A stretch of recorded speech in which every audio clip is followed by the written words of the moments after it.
Am I audible? Yes, you are. Go ahead. All right. I guess we have 33 people on there. Maybe we can get started, and there were almost 80 signups. So I hope the people will join as and when they pick their lunches. So we can get started. Hello, everyone. Very warm welcome and good morning on this rainy Wednesday morning. At least it has been raining whole morning here in Finland, in Espoo, where I live. So, welcome to this second discourse of Nordic Diversify. For those who don't know or are new, Nordic Diversify is a young and vibrant group, a non-profit organization of people who are promoting inclusion and diversity in recruitment, in talent acquisition, talent strategy, and employer branding. And today's topic here is AI in recruitment, which is like a seminar and which will be followed by Q&A. And I think this topic is very close to the heart and the core of this group, Nordic Diversify. It was created by a few recruiters who wanted to make sure that the recruitment space, talent acquisition space is making sure that inclusion and diversion is taken care of. There's enough attention given to it. And maybe one of the, let's say, a challenge, pro or a con towards it could be how AI can be used. And does it work in the betterment or does it make it worse? Could be the topic that is very relevant for today. So I guess it's very important and very close to this group. And I'm glad that I'm able to host this and I'm moderating this.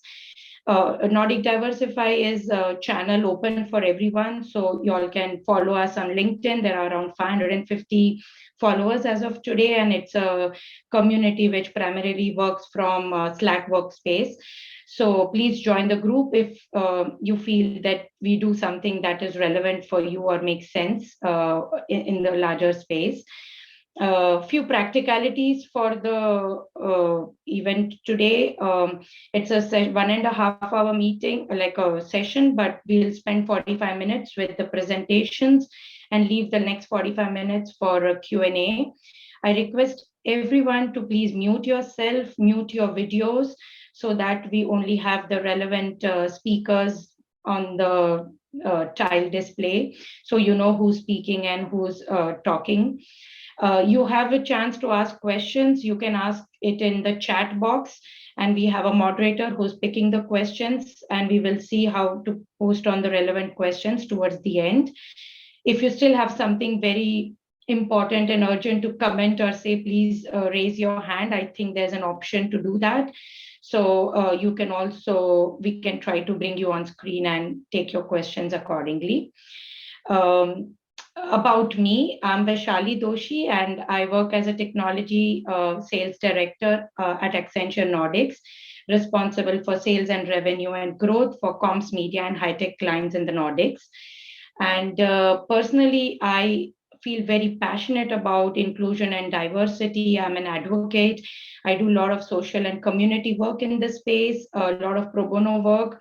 And I'm like responsible for cultural awareness, women's network at Accenture, also work for a lot of nonprofit organizations promoting women empowerment, inclusion, cultural diversity, and so on and so forth.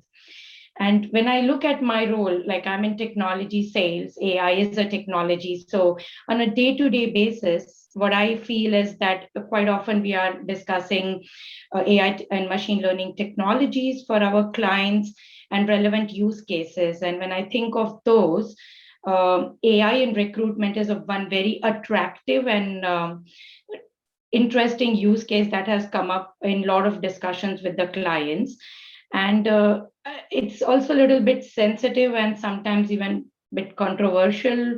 There's been a lot of discussion. We've known about the Amazon issues and this and that. So really the question is that, is it really a blessing or is it a curse?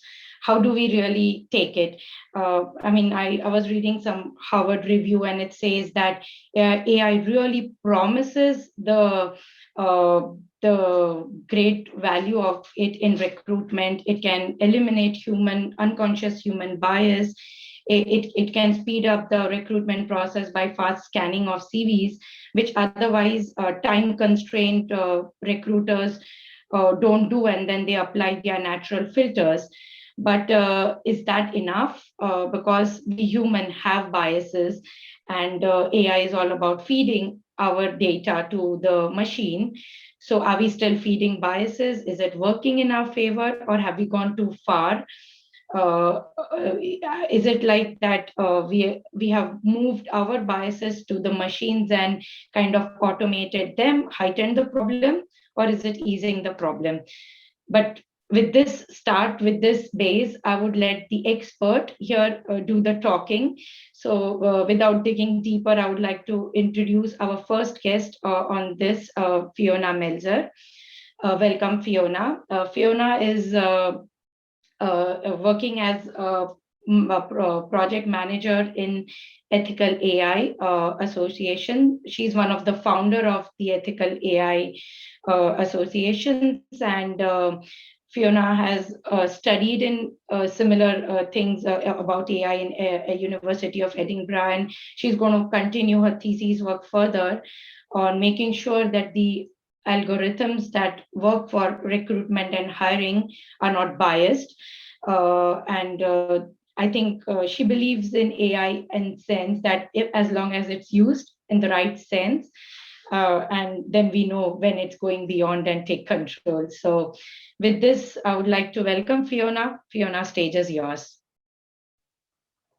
Thank you very much for that introduction, Vaishali.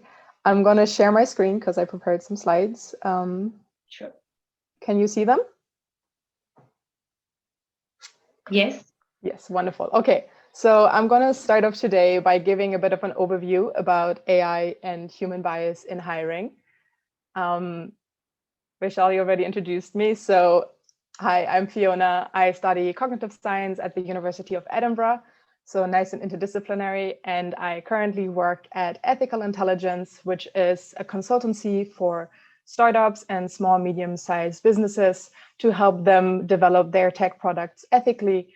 And I work with our expert community in translating their cutting-edge research into training workshops for tech companies. Now, what am I going to talk about today? I'm going to talk a little bit about human bias from the psychology perspective, then the AI promise in the hiring space, and then, we guessed it, the AI bias, and give a little bit of an outlook. And I just want to say as a side note to our Finnish speakers, this doesn't say no in very colorful in the corner. This is EI for Ethical Intelligence, the company. So just so no one gets confused. Right, so starting off with the human bias problem. So we all know that humans are biased, but I just want to highlight from the psychology perspective, this isn't necessarily something that you can find out by talking to someone. So if you have a conversation with them and they say, oh, I think that this and this and this, that's not their biases. Those are their opinions. And we distinguish that from biases and call this the explicit attitudes, which are conscious, which are different from what we mean by bias, which are implicit attitudes. And I just want to give two quick examples so that we can distinguish these very clearly. One of my explicit attitudes, for example, is I think that jellyfish are really scary. And I have a story with this. I have an experience why this is, because when I was 4 years old, my mom lifted me into the waves in the ocean and I got hit by a jellyfish and it hurt really bad. So this is an opinion that I have that I can reason about, and it's an explicit attitude, which is different from the implicit attitudes that many of us have. So for example, if you are in your garden and the butterfly lands on your hand, you might go, oh, look how pretty, right? Whereas if a bug crawls over your hand, you're very likely to shake it off and go, oh, there was a bug, right? Those are implicit attitudes that we have about butterflies and bugs. And they have nothing to do with them on the face values. They're both insects. They both can look very pretty, as we can see in the pictures. But we have been conditioned to think that way about bugs, either because we've seen them in cartoons being the little nasty crawlers, or because we saw other people shake them off and talked about them as being disgusting.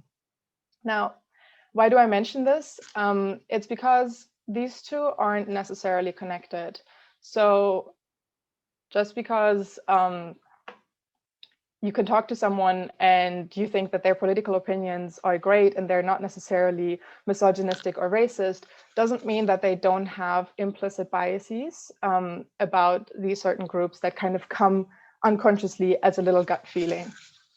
So the good thing here is we have developed implicit bias testings. There's a little link here if you want to check out all your implicit biases about different topics. But B, we've also developed unconscious bias trainings that are supposed to train these biases away.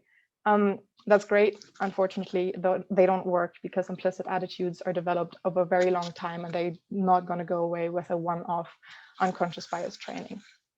Now, we have this problem. Maybe AI can help. Let's see. So the overall promise that is usually sold with AI is, hey, tell us about your awesome employees. We have an algorithm that will learn what makes your employees great, and we will help you hire great people in the future. And since we're dealing with numbers and algorithms, hey, it's a machine. It doesn't have implicit attitudes, right? Well, let's see about that. So this is a quick overview of a lot of the proposed applications of AI in hiring that are out there currently. They're all advertised by companies, and most of them are advertised as not only helping reduce time in hiring, but also reducing bias. And I've separated them into 3 categories. So we have the application stage that is for connecting applicants to employers, the screening stage that happens kind of behind the walls of the employer, screening through CVs, and then the interview stage, which is the actual connection stage between a potential employee, between applicants and employers. And so those are all out there. I'm going to go into a couple of them and maybe draw up some misconceptions around those applications. So AI bias. We have this misconception that is often said that, hey, don't worry, there's no bias because our algorithm doesn't take protected attributes into consideration.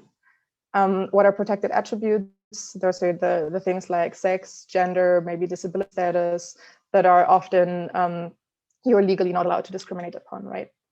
So let's say this is my CV. It's a toy example. And let's say that I apply to a company and they say, hey, we don't take protected attributes into consideration because from your name, maybe we would know that, hey, Fiona, that sounds like you might identify as a woman. And then Meltzer, oh, well, maybe you're not Finnish, maybe you're not English, right? So we have this great algorithm. We're not taking into consideration all of that. Now, the problem is that this is my CV. And even if you take out my name, it's still my CV. It still represents my experience. So you will see that I went to high school somewhere, but to university somewhere else, which will tell you about the fact that I might be an international student. Or under awards, I might have won a women's scholarship. And these certain sort of things will still tell you that I'm a woman, that might be international, right? So these things aren't necessarily separable. And that's the same thing in a CV as in an Excel data sheet. Different subparts of a person experience are inseparable. They correlate with each other, and an algorithm, as well as a human hirer, will still see that. Now, another misconception is AI isn't biased. So if we use it in hiring, we can help you make your team more diverse. And let's go with this example that you have a team, this is your team, and you think they have really great skills. So you want to hire more people that have these really great skills in the future. So you feed your team's CVs as a data set, as an input into an algorithm. And this algorithm, this is a neural network, a machine learning algorithm, will learn from those CVs what makes your employees great, and then we'll help you when you feed it new CVs to tell you, hey, these applicants don't really, they don't look like your employees, but this one, hey, I think that one matches, right? Now, that is great if you already have a really, really diverse company and you just want to upkeep that diverse standards and hire similar people. This doesn't work if your team and the data that you feed in is not diverse, because what you're doing in this case is you're telling the algorithm, here, this, my data, that's the ideal, learn from it.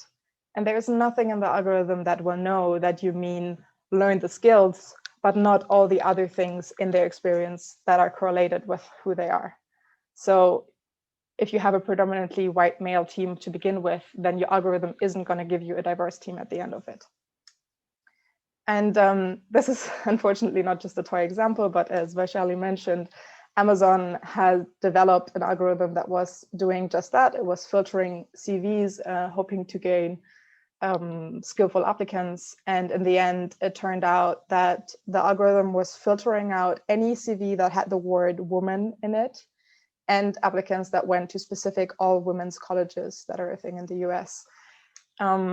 And this is not really a surprise because the data that they fed in was of their previous employees, and this is their employee cut between men and women in the senior leader level.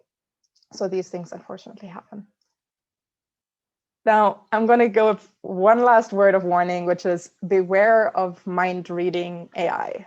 There is some companies out there that promise they have an AI system that can analyze video and or sound files and can detect from there an applicant's emotion and or personality traits during an interview. And I just want to make very clear that from a psychological perspective, this claim has no scientific foundation. The claim that emotions cause a certain facial configuration that we can see and recognize isn't supported by psychology, because one facial configuration isn't just used for one emotion, and one emotion can cause different facial configurations. And even then, configurations aren't necessarily the same across different people or even across populations. So psychology says no. And then another one, even if there was a scientific foundation, facial recognition and natural language processing are currently heavily biased against non-white people and people with a non-standard accent of mostly English, but even for other languages that algorithms are trained for, they discriminate against non-standard accents. If you want to know more about that, I recommend watching the Coded Bias documentary. And also, I have linked an article down below that explains the psychological kind of taking apart of this so-called emotion AI and its application in hiring, if you're more interested to hear more about this. Now, the outlook. What do we do with all of this? Well, I wish I could tell you, here's our silver spoon. This is the one algorithm that does it all right and that will save you all the time and give you all the diverse teams that you need and want. Unfortunately, I cannot tell you that. I can tell you, though, how you can navigate the space maybe a little bit. So for the human bias part, experiments have shown that with time and motivation, we're able to move people from these unconscious, instinctive, and most probably biased attitudes or also gut feelings to the more explicit attitudes that in most people, unless they're openly misogynistic or bigoted, are not as biased, right? So giving people who go through CVs and who go through applicants a specific set of time per applicant rather than an overall time period to go through as many applicants as possible, and giving them a motivation to be thorough, such as them needing to give recommendations or reasons why they rejected or put to the next stage an applicant, will already help going from the unconscious bias perspective to the more skill-focused part. Now, on the AI bias, there is a place for AI systems in hiring. I don't want to demonize it all, but we have to be very careful where we put it. We have to remember what AI systems are good at. And just to give the overview, they're good at processing large amounts of data that humans can process in that way. They might be really good at traversing the internet for certain keywords. So what we might be able to use AI systems for are, for example, chatbots that kind of serve as a little bit of an interactive Q&A for potential applicants to ask questions about the job, or for sourcing applicants from different application portals by looking up certain keywords and their synonyms. These sort of things AI systems are good at. They can't do magic. They're not really good at reasoning. If you can't tell by looking at a lot of pictures of people whether or not they quit their previous job or they were fired, the algorithm probably can't do that either. So don't rely on magic, please. And then lastly, always look at the data, look at your own data, look at the proportions of the data, the population breakdown of the data. And if you are thinking of using a third-party algorithm that is providing their data already, then request to see their data and really look at the population breakdown. And then to give a little bit of an overall recommendation, remain accountable. If you're using an AI system, you need to know why you hired or rejected a certain person.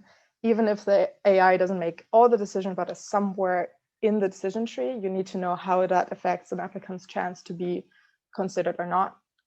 And then a little bit of a personal professional recommendation from me is do an ethics audit of your technology.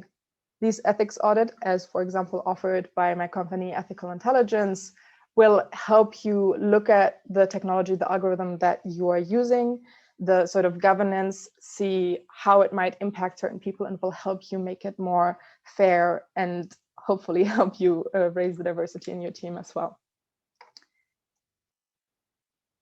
That is it from me. Thank you very much for listening, and you may get in contact with me in all of these three for reaching out for questions or just in general.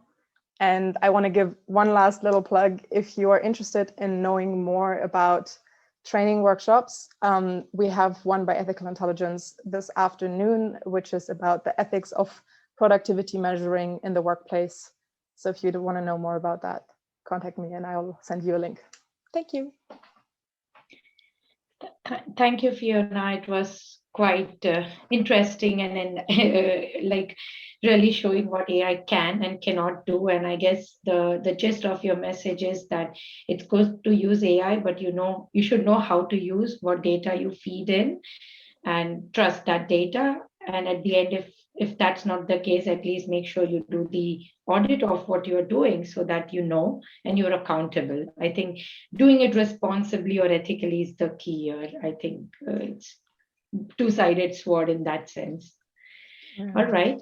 To everyone, if there are any questions, please post, but we'll aim to take it towards the end. So in continuation to what Fiona mentioned, I would like to now introduce our second guest for today, Gino. Gino, are you there? Can I see you? Camera on? I'm here. For the camera, I'm not exactly sure.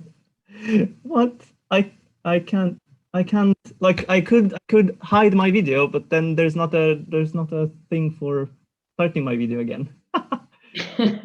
That's fun. Okay. Maybe you log out and log in again or something. Let's do so. Yeah. While Gino comes back, I can quickly introduce him.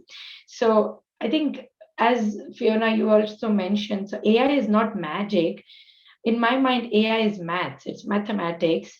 And our next speaker, Gino, is somebody who's an expert in maths or physics who loves data and graphs. So he's a data scientist, a physicist, and he works at MedMod in Sweden. He works as a data scientist consultant with a background in physics and complex systems. He's worked in healthcare, solar energy, and responsible AI. And Gino's biggest interests lie in causality, statistical methodology, algorithmic discrimination, and all that lies in between these broad topics. So welcome, Gino. Hopefully you're back or not yet, not. Seems not quite yet, so we may need to wait a second until he's Sure. able to join. In the meantime, of course, if anyone has any questions for Fiona, we could take one at least.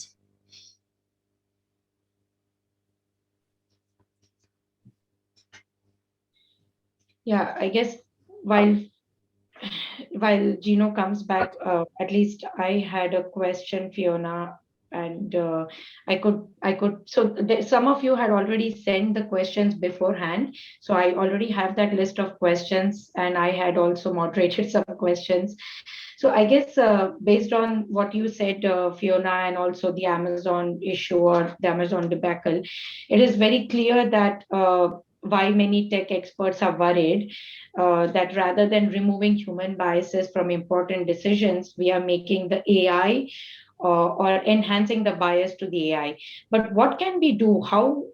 What are the practical steps to kind of remove these biases so that we can still use the AI and get reap the low hanging fruits or the benefits of it, like faster processing of data, faster processing of repetitive data, scanning of CVs, like nowadays with LinkedIn and all, I see that for one role there are 200 applicants. It's impossible, humanly impossible for people to scan that many. So at least helping you scan the very basic stuff. But how can we try to do that? It does it without this bias or fed, that bias is not fed to it, because it's human feeding the data, human simulating the data. So I am sure that unknowingly we feed the bias to it. How can we try to balance it? Well, I think this is the question that the industry is currently trying to solve. So unfortunately, I can't just hand you the solution. I can say a little bit about my personal recommendations is that there is technical solutions to mitigating bias in algorithms, and maybe Gino is going to go a little bit more into the sort of technical part of the where bias occurs in algorithms. There is certain libraries that help restrain an algorithm to saying, okay, you learn from our data, but we need you to give an equal amount of chance to, for example, both men and women, and you can restrain that. The sort of acceptance that the algorithm does goes 50-50 to both genders, but then you will have to feed it into all the groups that you're trying to consider, right? And so similarly, there's other sort of technical fixes to helping an algorithm not be as biased. There's big efforts to collecting more, more diverse data and better data sets that aren't as heavily skewed. But from my work perspective, I'm going to say that it's really important to always do audits of the technology that you are using. Do not just look at them from the sort of technical perspective, but do take advice from social scientists, from humanities professionals who look at the algorithm from a more social perspective and say, okay, this is the decision that you're making, but at the point at where you're employing this algorithm, it's making these really big decisions that are giving unequal or unfair access to certain groups. And for example, the problem that we have with bias isn't necessarily that an algorithm works less for a small amount of people, because that's almost always the case. Anything that we develop will not equally work for all the people. The problem with AI algorithms is that that small group is always the same. Across all the different algorithms, it always hits the same group, which means that we're developing algorithms for one large majority, and we're always leaving out this one group that is already being left out historically in the events leading up to the AI algorithm. And that is the big problem. So we need to really work on distributing that more fairly and pay special attention to not always lay off the negative parts on that one group. Yeah, I guess well said. And like you said, that it's not a one stick answer. There's no silver bullet to it. So I understand, but well said. And I think you said the solution lies also in the technicality of it, or how mathematically are those algorithms written. And with that, I take the lever off to Gino. Welcome, Gino. And you are a mathematician and physicist, a data scientist. So maybe you could take us through how do these algorithms really work and how can we try to create better algorithms or feed in better data so that we make the best use of AI. Yes. Over to you. Yes, thank you. I would like to just make a quick comment about what Fiona just said, is that I totally agree that the problem with AI algorithm, one of the problem with the AI algorithms is that they are unfavorable to the same group consistently. And one nice way of putting it, I think that I've heard before said by somebody, is that it's like as if you having an AI algorithm taking all decisions is like having a slightly racist older uncle taking all the decisions. Maybe you don't want to do that. Anyway, that being said, let me share my screen or figure out how to do that. That will be this. Whoa. Okay. Now there's a zoom bar. Oh God, everything disappeared. Okay, I think I'm figuring it out as I go. No, there's a zoom thing right in front of my screen for some reason. Like options, and my computer is struggling. Very nice.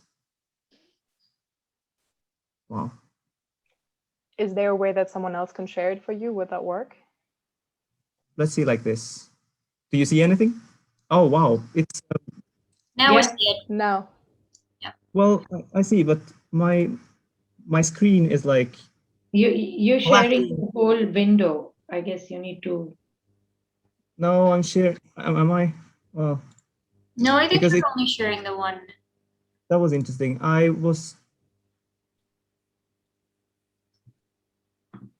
Let's try like this. It's just that every like 5 seconds, my screen was blacking, and so it is doing it right now, and popping out of the presentation mode. We can see you right now. Is it okay for you? Yes, please. That's bizarre. Never seen anything like this. Wow. Stop share. This doesn't count towards my 15 minutes, does it? Wow. I already have tight time. Can you, Lotta, try sharing it, or Fiona, if you can? If not, then I will try. I can share them if you want. Yeah, I guess. Do you have it on hand? Yeah. Fiona, you could share it. It would be. Yeah, Fiona, if you have it handy, then you can maybe share, and Gino can just talk. Can I then have remote control? Like, yeah, I think you can ask for control from Fiona once she starts sharing. Is that possible? Yes, it is. Okay, I don't know how that works.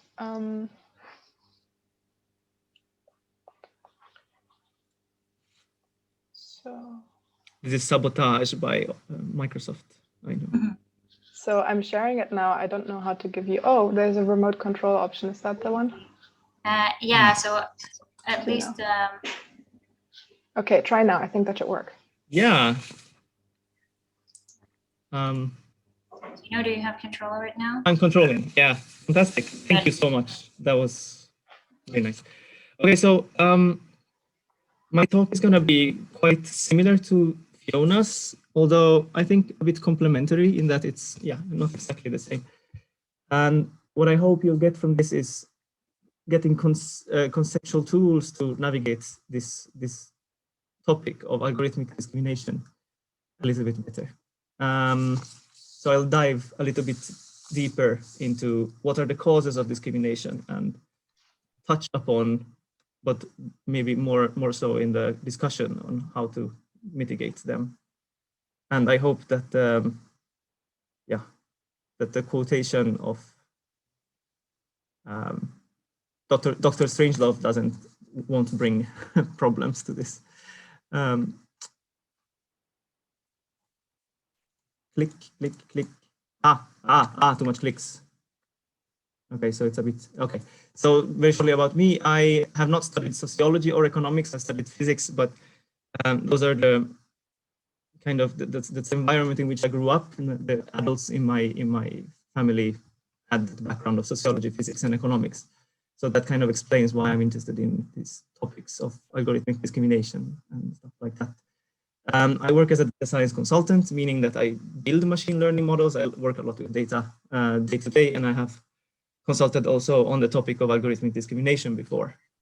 And I'm interested in quite tough, like causality, discrimination, explainability. So do reach out to me if you share that interest with me. And I like nature, as you can see in my picture, and I sing in choirs. I work at Medmod. It's a tiny consultancy firm here in Sweden. I clicked and nothing happened. Yeah. So first, a small disambiguation, because the word discrimination is used in very different ways. And so I hope that we don't get a problem with the Shakespeare trust for the quote. And this is the last quote, I hope, for the day.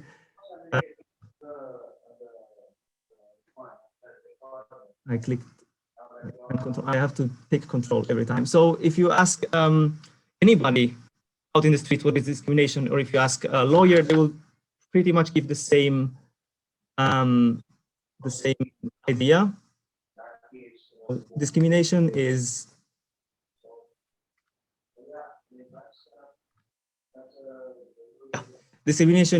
the disadvantage brought about by a decision whereby a person is treated less favorably than someone else due to, and this disadvantage is due to sex, transgender identity, expression, ethnicity, so the discrimination grounds.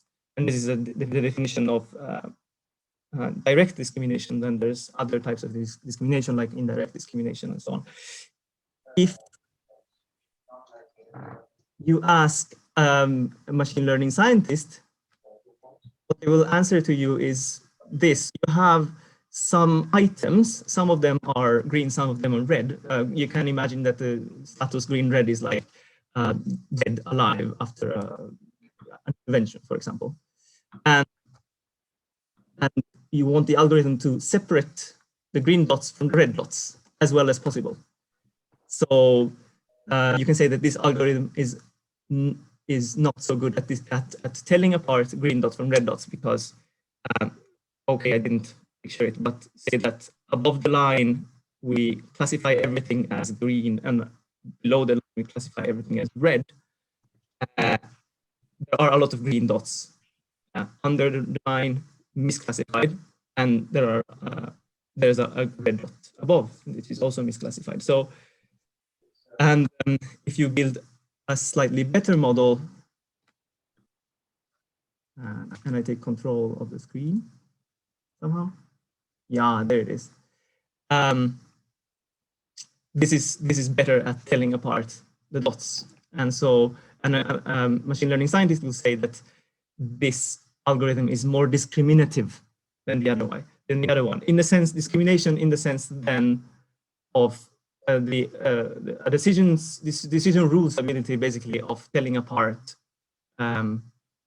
examples or observations. And so when you put these two perspectives in a room and you tell a machine learning scientist, so I don't want your algorithm to discriminate, what do you think will happen? Well, this will happen. And it does happen. Like I have talked to data scientists that do not agree with. They say no, but the machine learning should discriminate. That's what it's good at. And the reason that this fist fight happens is because we're talking about two different concepts. And so if you find yourself in that situation, just know that you're talking about two different things. So same thing, bias. What is bias? If you ask anybody out in the street, they will probably tell you it's, a preference I have. I have a bias towards, and that's what Fiona also said. Or in psychology, it's basically a fallacious thought process. It's kind of a bit badly said. And if you ask a machine learning scientist, they will think, aha, bias is when data misrepresents reality, which is kind of similar to a fallacious thought process in some sense. Then they will also think about a percentage of errors in the training set. And this might sound, okay, I'll get to that later. And then they will also think in classical statistical learning and statistical theory is the difference between an estimated property of observed population and the theoretical value that you should measure if there was no problem with the measurement process. And then another concept is a very, very detailed technical part of neural networks. So if you say bias, a machine learning scientist might think of all these things. And the problem, especially with the percentage of errors in a training set, is that it's related with a concept of that is called bias variance trade-off. In that, in machine learning, you always want to minimize the bias, that is the errors on the training set, but not at the expense of the variance, that is the errors on the validation set. So on a set that you don't use for training the machine learning. And so it is desirable in machine learning to have some bias, because if you have no bias, it means that you're overfitting on your training set and you have an algorithm that is very good at the data that you fed it, but it's not good at other data. So what happens when you say that machine learning shouldn't have bias? Well, this happens again. Okay. Let's move on from the terminological. There's also some disambiguation to be done between fairness and non-discrimination, but I won't get into this. So let's get into the nitty-gritty details of the sources of algorithmic discrimination, and I will follow a paper by Suresh and Guttag. There will be a note down there about it. And in this context, we talk about discrimination in the sense of the law. So the sources of discrimination in the sense of the law, when algorithms discriminate according, like in the sense of the law. That was a lot of words for not a lot of content. So it starts there, it starts in the world. In the world, there's processes that generate data. And then generally we select a part of the data to select a population. And then we measure some properties of the population. We process the data. And then maybe sometimes we get some data from other sources to validate a machine learning algorithm later. And then I click and nothing happens.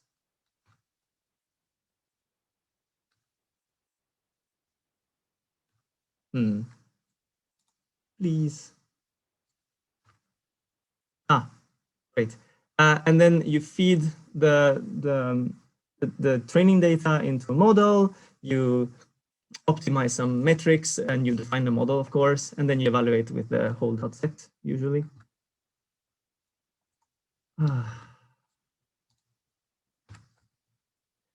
Then you apply the model in a real setting, and then you integrate it in the world.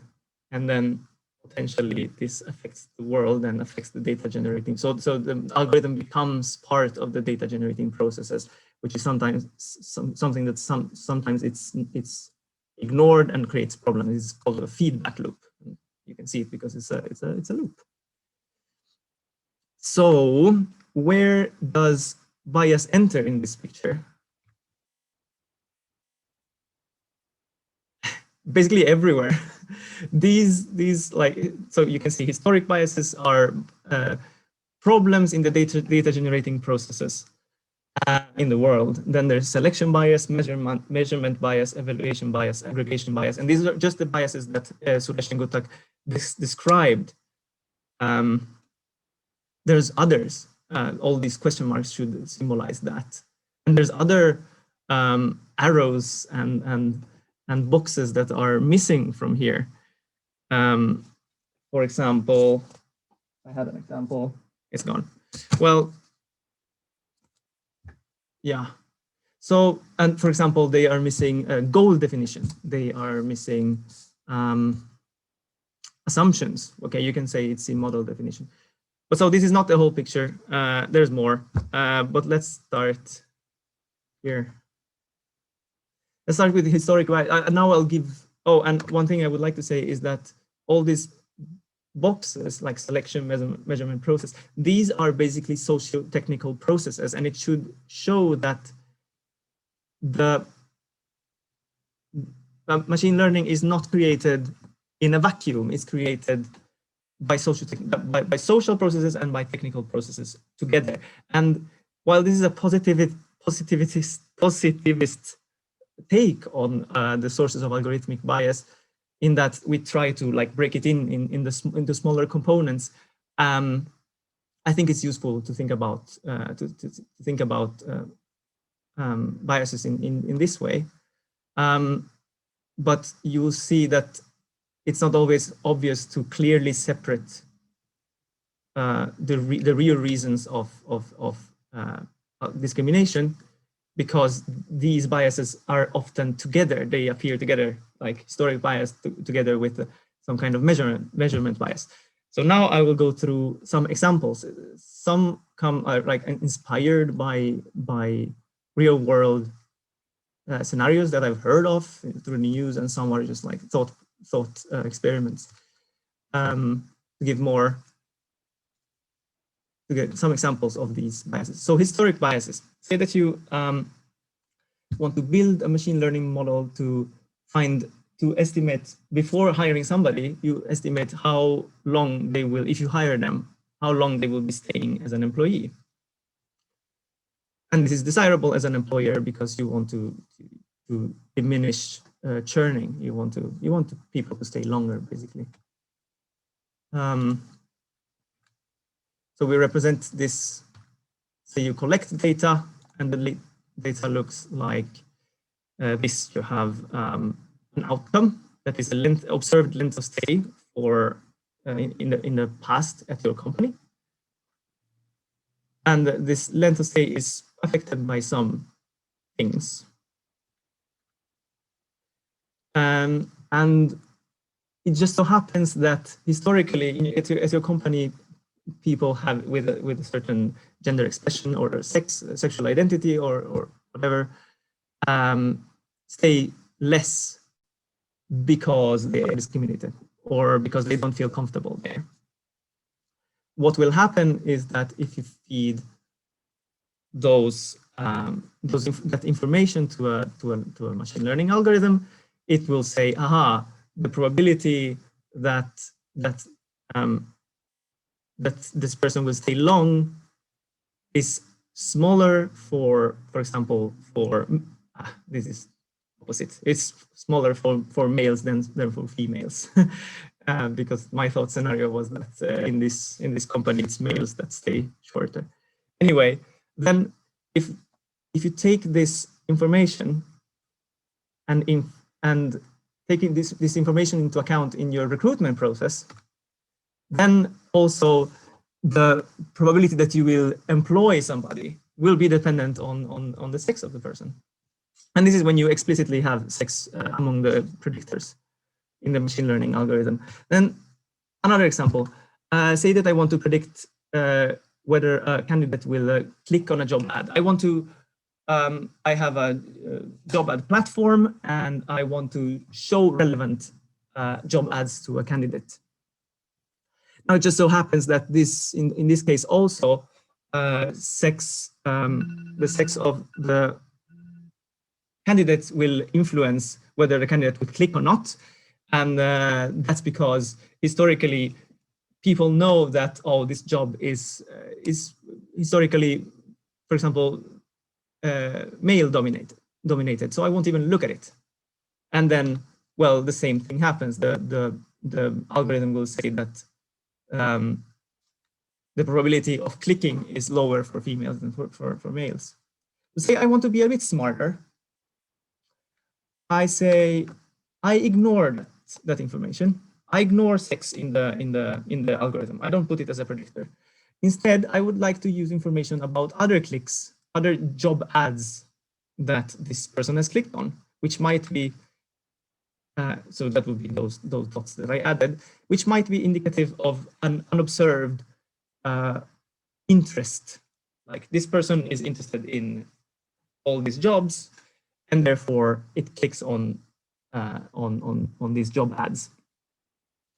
And then I use the other clicks to predict whether this person will click on this job ad or not. Is this okay? Maybe. It's not if sex also affects those other job ads that the person clicked or did not click on. So in this case, the algorithm will, yes, the algorithm will kind of reconstruct the sex, the influence of sex on the probability of clicking, and so it will be discriminatory. And then just a couple of more examples. Goal bias. Say that you want to estimate whether a person is extrovert or not, and you take this into account in the decision. But it just so happens that people with neuropsychiatric neuropsychiatrically diverse are less likely to be extroverted, and you don't really need, and for being good at the job, you don't really need to be extroverted. This is a case of indirect discrimination in that neuropsychiatric diversity will influence the decision. And then finally, automation bias. You have a situation in which you have a cheap algorithm, and so you are more likely to use it a lot to automate processes. But then, if you can't use the algorithm for some reason, like I don't know, the algorithm needs you to have a voice. It needs to analyze your voice, and you can't speak. And there's no way for you to continue in the process, in the HR process, without having a voice. Then you will be excluded automatically. So here's some interesting reads. I think I'll share my slides with you, so you can just read them up. And to sum up, I think you can say a little bit tongue-in-cheek that data is wrong, algorithms are wrong, world is wrong, but we can do a little bit better. And I look forward to talking about this in the discussion. Thank you a lot. Thanks, Gino. Thanks, Gino. That was quite intense. How algorithms and mathematics work. Not the easiest thing for a person like me to follow, but quite interesting, because I guess that's the basis of how decisions are made and how the AI work. Moving on to questions, like I said, we already had some questions which were sent by people earlier, and some of them have come now. So maybe I'll take the first question, maybe to both of you. Could you please elaborate on the potential ethical issues of personality type analysis by AI? And here we are not talking of emotion recognition during video interview or something, but more of ethical issues of the personality type analysis by AI.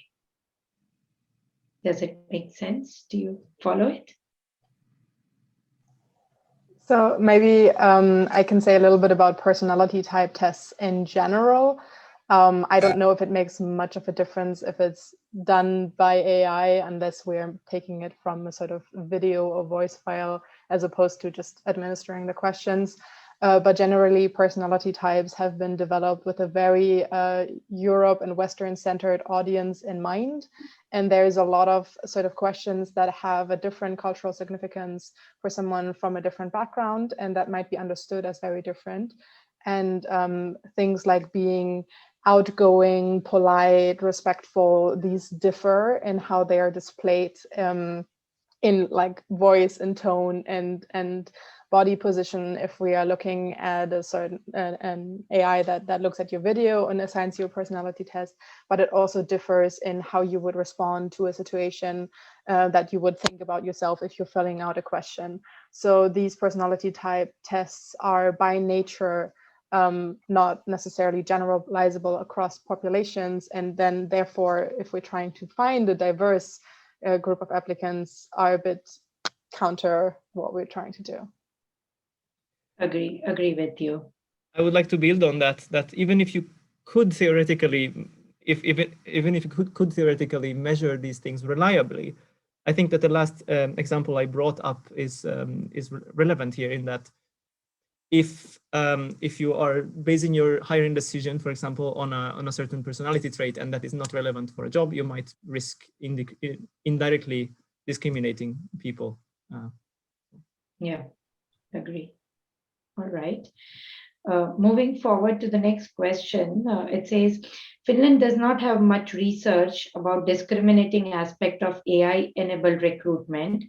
In fact, there seems to be a perception that advanced technology such as AI is very objective. What is your advice to address this? And maybe to this, I might also want to add something from my end, that should also organizations focus on transparent AI? Do they need to tell that what are we doing, or how are we doing the recruitment process, or should there be even a law about transparent AI in recruitment? So I'm going to just jump in here with a little bit of paperwork. So to say, I'm happy to say that the current draft of the EU regulations for AI classifies algorithms AI in hiring and recruitment as high risk, and it will therefore be under obligation of being transparent and being reported that there is AI happening, how it's happening, how decisions are made. And it will also be under the obligation to have a sort of risk management system in place around the governing of the algorithm. So that is something that I think is really good and important here. Generally, to borrow the words of the organization All Tech is Human, who are doing great work in the responsible AI community, we have a pipeline problem, which is that we have people who are interested and intrigued about ethical development of AI and want to do this process right, because they see that there is an advantage in algorithms, automation, and AI, but not the way that it's currently done. But we are not at the point that we have university courses, other education, that we have certifications, these certain things. They are not in place yet. So that's why right now a lot of the sort of focus is on the technical aspects, because we have AI master's degree, we have computer science, we have big infrastructure in place that is awarding funding to these projects, because everyone is seeing this potential in AI and seeing how rapidly it's developing from a technological perspective. And again, I'm gonna be repeating myself a little bit here. We need to develop a pipeline that also reliably brings in social scientists, psychologists, and people from different disciplines who have a different perspective on these things into the discussion, award them funding, and help them contribute to the process, because only like that, and not just pure technical advancement, are we going to be able to make these algorithms something that will actually help us in the way that we want them to. Yeah.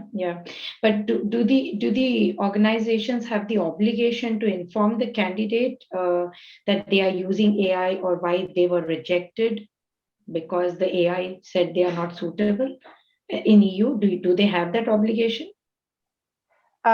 So as far as I understood, so I am not a law scholar, but what I read out of the EU regulation proposition as it is right now, that will be the obligation that consumers or end users, clients, applicants, they can request a certain decision, and this needs to be A, communicated that there is an algorithm in place, and B, communicated how decisions are made. And I want to kind of add on a little bit here too. If any company is using an algorithm by a third party and they're passing on data to that third party, they need to disclose this just by rights of GDPR at the moment already, if the data is being transferred and it's not an in-house algorithm. Isn't there also a part, isn't it part also of GDPR that there's a right to know that the decision was taken algorithmically, automatically, and why? But again, I'm very much out of my scope here, but I think GDPR also covers that a little bit. And there's a bit of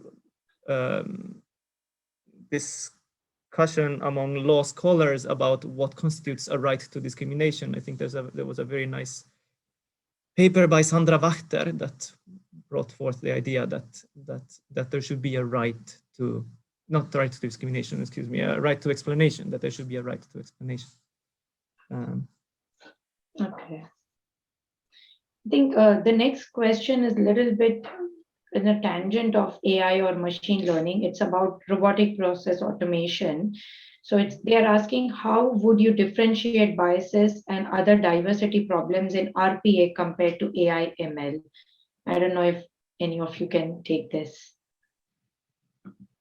I would take this if I can, very quickly. I would, because I'm a positivist, I would take the same approach as Suresh and Guttag, because it has it's a quite general way of organizing, information about how socio-technical artifacts are brought into the world, and the processes by which RPA solutions are generated are very similar to, they share a lot of socio-technical processes that machine learning also share. So you just adapt a little bit that picture that I showed, I would say. All right. Understood. So it could be applied to it as well in the similar format. Yeah. I think the next question is more for Gino, for you. It says, like, we spoke about historical processes on bias, but then we still know that most of the research is still done in the Western world by Western researchers, and the data is also collected in the Western world, which means the data is also biased. So how do we fix this, like, chronic issue or a historic problem? I think it's also feeding into what, Fiona, you also mentioned, that organizations are striving for diversity, but if you feed in the existing data, which is not diverse, how are you going to achieve your diversity targets or KPIs that you wish to get? So is there a answer to this? I know it's not an easy answer, but still, that's the question. How do you fix the historic processes? I honestly can't tell. It's a very open question in the community. Also, it is known. It has been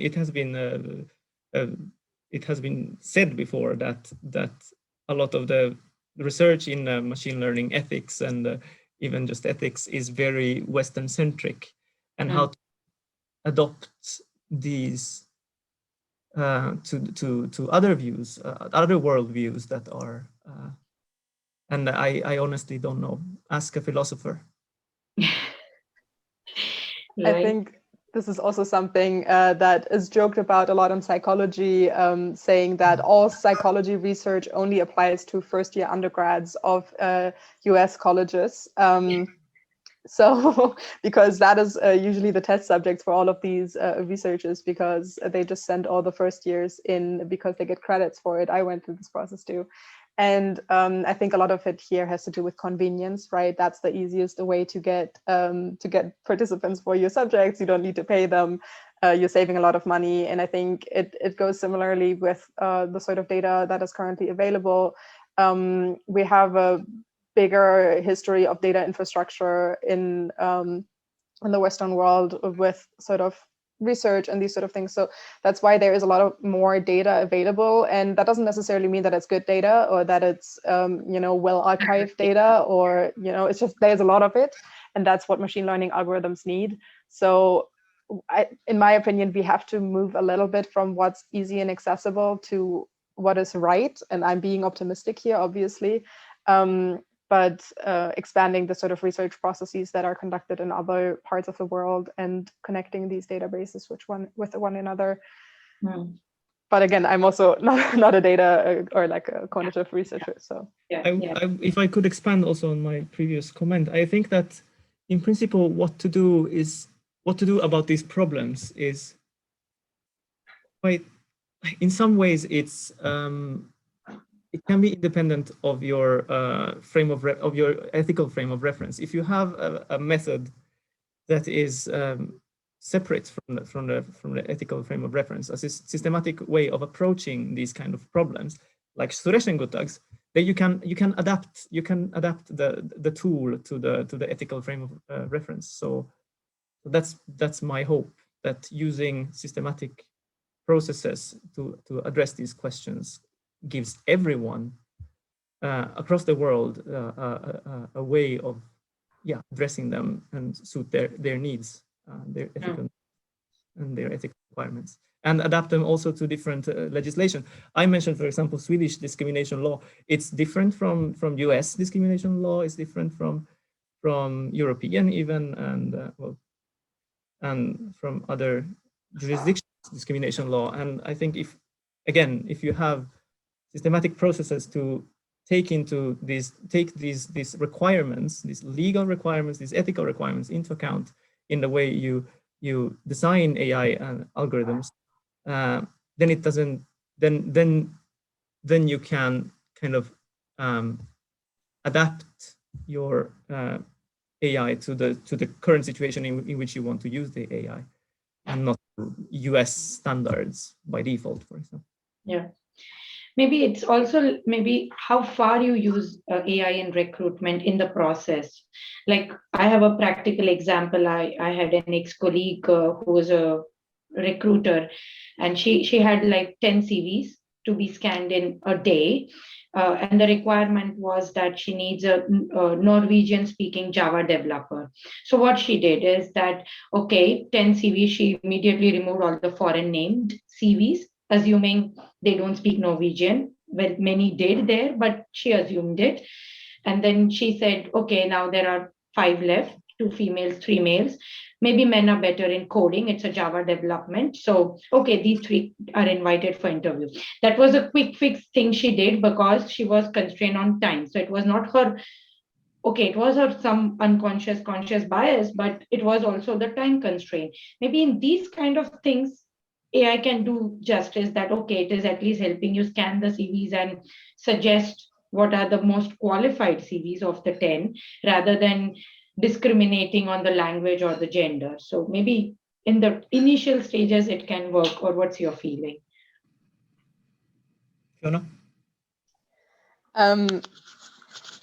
So I think it's a funny example because it plays in what I mentioned earlier. Time is a big issue for humans. That if we are not given time, we're going to go with our gut feelings. We're going to go with the heaviest stereotypes. And often we know, your colleague that probably knew that, she's stereotyping here, and that she's probably not doing justice to people.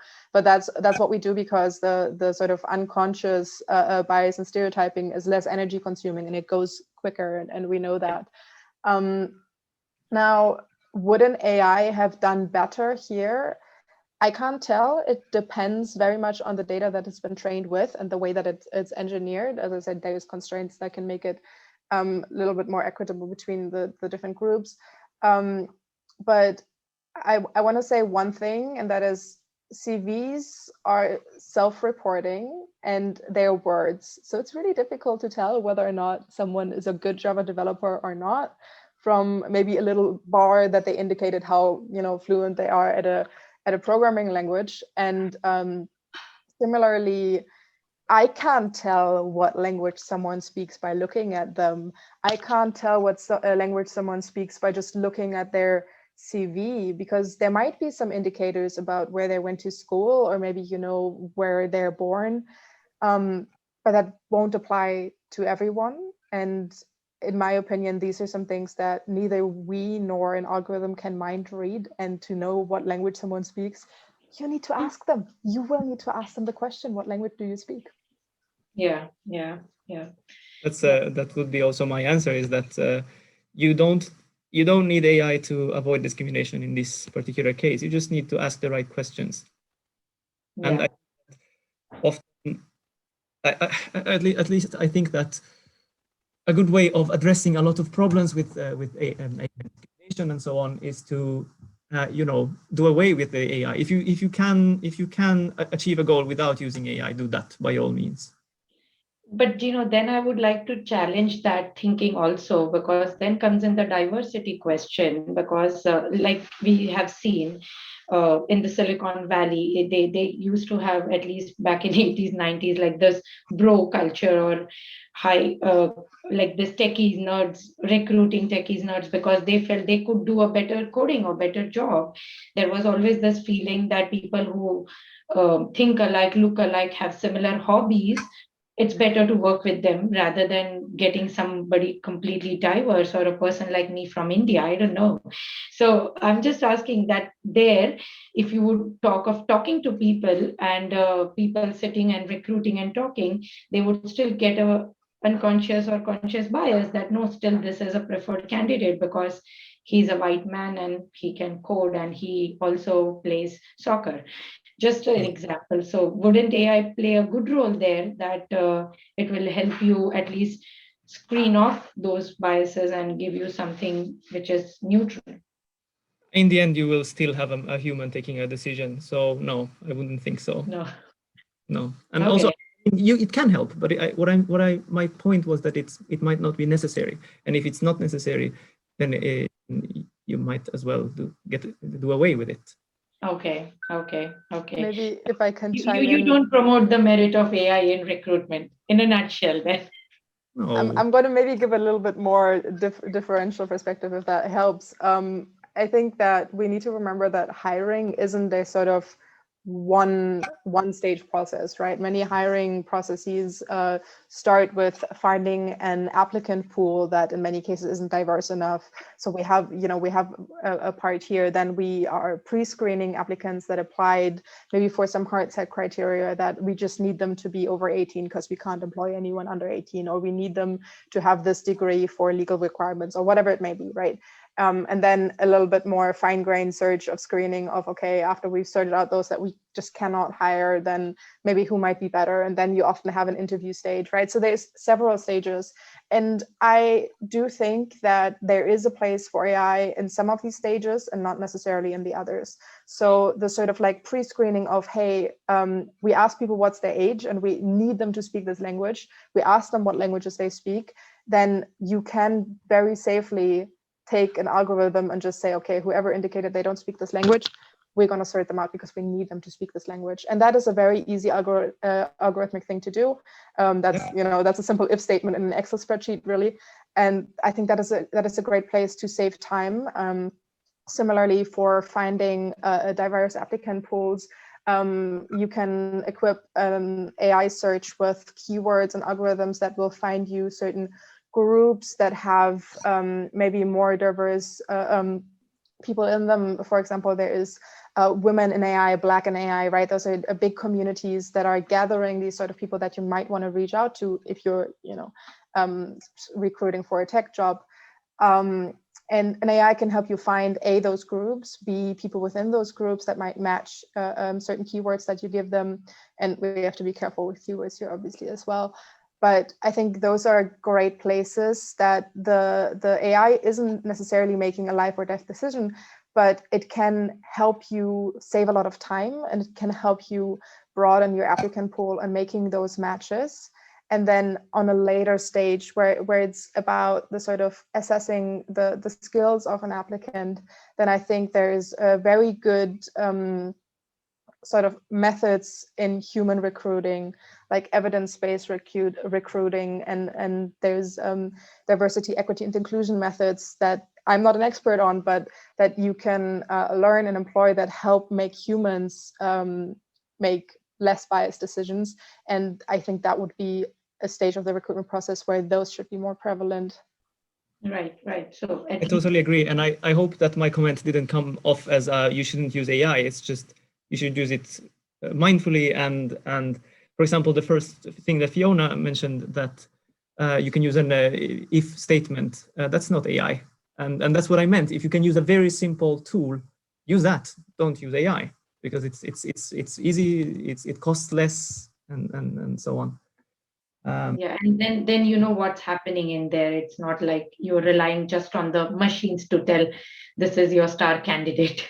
Yeah, and also the other very good thing that Fiona said, other among many, I just really like what Fiona says all the time, so I'm is that like the example of keyword augmentation. You have a set of keywords and you want to identify candidates based on those keywords, but you know they might have misspelled, they might have used synonyms, acronyms. There, for augmentation, can AI help in the sense that it's not, and why is that good? Because it doesn't exclude, it includes more. So if you use AI for inclusion, it's a big win. Agree. And I think it also might be relevant for niche skills or some specific skills which you do not regularly find from your regular sources, LinkedIn or Monster, or where you find people. Maybe you could then use, there are web crawlers or something who's really going and searching with those keywords with the niche skills. But yeah, again, it has to be done objectively, that do you get the right outcome. Right. I have one more question. And there is also somebody who's raised their hand, so she might want to ask personally. But before that, I take the first question. Isn't a process that uses categorical information about people inherently biased? And therefore, the problem of using AI is outsourcing the responsibility of your biases and replacing it with a uniform bias given by a unique entity, which is AI in this case. I think there's two answers to this. One is the sort of machine learning answer that I'm going to leave to Gino. But generally, yes, categories, boxes will always be biased because you are kind of defining a center of a box and then squeezing some people in, even though they might be more towards the edge or outside of the box naturally. I think important here to remember is AI biases aren't always like human biases. Because human biases have a lot to do with sort of emotions. There's not just kind of our implicit attitudes about how we feel about a certain ethnicity, but there's also biases about we prefer tall people, we prefer people that we think are pretty, we prefer people that we connect to, you know, what Shirley was mentioning, the sort of culture aspect of a lot of hiring decisions are basically just we prefer hiring those people that we like. And AI won't do that. There's other biases that AI is sort of getting at, and that are also to some extent intended, as Gina mentioned. But again, as I mentioned earlier, here the problem is mainly that it's always the same group of people that falls outside of the categories, and that isn't being considered. Okay. Francisca, you wanted to ask I also wanted to add a little bit is that please. On top of on top of human biases, algorithms add their own special set of biases that was in the Suresh and Guttag's picture, like biases that come from the fact that and that's I didn't explain it well enough, but data misrepresents the world. Even if the world was fair, very often it does misrepresent the world, and it's a very known fact of statistics and science. And it has many names. It has confounding. It has selection bias. So it's not just substituting our biases. It's adding some new ones and making it automated, making it on a large scale and faster. And adding some more. Yeah. So it's an imperfect world, we all know, and we have those imperfections which we feed the machines. Then that's what they're going to do. It's human simulating the machine. So whatever we know, we don't know, that's what we teach them, right? Francisca, over to you. Yes, thank you so much for this very interesting discussion. And hello, Gino, nice to see you again. I was wondering if we could talk a little bit more about solution or problem solving here, because of course there are these biases, and the biases have a lot to do with categories, and you've already talked a bit how categories misrepresent the world, but categories also always create the world. So as a concrete example, for example, HireVue, the software used in online assessments. I recently was objected to one of these tests, and I received the results of the AI analysis of my personality. And I was put into categories. For example, the system thought that I had an experimental way of working, which is not true. And there was no way from a community perspective to correct these categories. And I was wondering, even if the EU regulation one day maybe regulates hiring processes and the use of AI in these processes, if there's any chance from the side of the companies using these technologies to build in a community approach. With that, I mean, would it be possible and desirable for companies, for example, to give applicants the chance to correct the categories that they are put into? Even if we know categories are, well, they are social and culturally constructed, they reproduce power relations, but if we won't get rid of AI in hiring, I think, because it's too convenient in many instances, but at least build in kind of a loop to include applicants or to include the end users into the processes more. Do you see any technical opportunities to do that, to give the applicant the opportunity, okay, this is how we categorized you. Do you want to make any changes to this? Gino, do you want to? No, you go first. All right. I think this is less of a technical challenge than a sort of AI governance challenge. There is no technical problem in doing any of this. I can maybe speak a little bit to why I believe that companies aren't currently doing it is categories aren't value neutral. We would hope they are. We would hope that someone who's hiring for a job looks at the different categories and says, okay, for this job, we would need someone who's maybe more introverted. We don't need them to speak to a lot of people. We just need them to focus on their task, right? We would hope that that's the case. But unfortunately, there is this sort of perspective that a certain type of personality, a certain type of people, often the extroverted, outspoken one, charismatic ones, you know, that's the one that we want for all the jobs. Even though that's not necessary, as Gino mentioned in his example, extroversion for some tasks is not necessary and it will end discriminating. So because we have this idea of what should be the ideal personality, then people might or will be correcting categories that the AI is assessing them towards what they believe is optimal. And right now, since companies are probably using them for this one good personality type, they don't want that because that one good personality type is rather predictable and they know that you know it and they know that you will correct your own judgments towards what you think they think is good. And since that is kind of what they're using at the moment as well, I don't think they will allow this. Now, the ideal obviously is that we have a better understanding of the sort of skills that someone needs and not necessarily the personality. Some personality traits are connected to skills and sometimes you need a certain personality. You know, if you were hiring a public speaker, maybe it's good you're hiring someone outgoing and charismatic, you know, who likes to do small talk after the rounds or whatever. But that we are making a distinction between, okay, this job does not need an outspoken person, this job doesn't need a charismatic person, that we're making room for neurodiverse people who you know might not present this what we call the optimal personality, and that then people would be able to correct what they believe they are more like, because there isn't one right answer to it, right?